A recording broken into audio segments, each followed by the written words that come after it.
আবারও ভারতের কটাক্ষের শিকার হলো পাকিস্তান। তকমা পেল খারাপ প্রতিবেশী হিসেবে। ভারতের দাবি, দীর্ঘদিন ধরে সন্ত্রাসবাদী কার্যক্রম পরিচালনা করছে প্রতিবেশী দেশটি। শুক্রবার মাদ্রাজের ইন্ডিয়ান ইনস্টিটিউট অফ টেকনোলজির শিক্ষার্থীদের সঙ্গে মতবিনিময়কালে ভারতের পররাষ্ট্রমন্ত্রী এস জয়শঙ্কর এ মন্তব্য করেন। বলেন, কোনো দেশ যদি সন্ত্রাসবাদ অব্যাহত রাখে তার বিরুদ্ধে ভারতের আত্মরক্ষার অধিকার আছে। সে অধিকার প্রয়োগ থেকে কোনোভাবেই ভারত পিছু হটবে না। খাবারের পছন্দ ভিন্ন হলেও মজার বেলায় সবাই এক। গেল এপ্রিলে জম্মু কাশ্মীরের পেহেলগামে ভারতের জঙ্গি সংগঠন দ্য রেজিস্ট্যান্স ফ্রন্ট হামলা চালায়। পরবর্তীতে আত্মরক্ষার স্বার্থেই ভারত অপারেশন সিঁদুর পরিচালনা করে। এস জয়শঙ্কর বলেন, ভারত কিভাবে আত্মরক্ষার অধিকার প্রয়োগ করবে সেটি দিল্লির নিজস্ব সিদ্ধান্ত।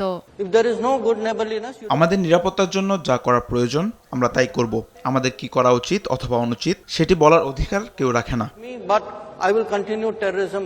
আলোচনায় উঠে আসে পাকিস্তানের সঙ্গে 1960 সালে স্বাক্ষরিত পানি চুক্তি প্রসঙ্গ। জানান, পেহেলগামে প্রাণঘাতী হামলার পর চুক্তিটি স্থগিত করা হয়েছে। তার মতে, প্রতিবেশীর সঙ্গে ইতিবাচক সম্পর্ক না থাকলে পানি বণ্টন করা অসম্ভব। জয়শঙ্কর আরও বলেন, ভারতের অনেক সমস্যার উৎসই পাকিস্তান সেনাবাহিনী। প্রশ্ন তোলেন পাকিস্তানের সেনাপ্রধান ফিল্ড মার্শাল আসিম মুনিরের নেতৃত্ব নিয়েও। জয়া সরকার, নিউজ ডেস্ক, দেশ টিভি।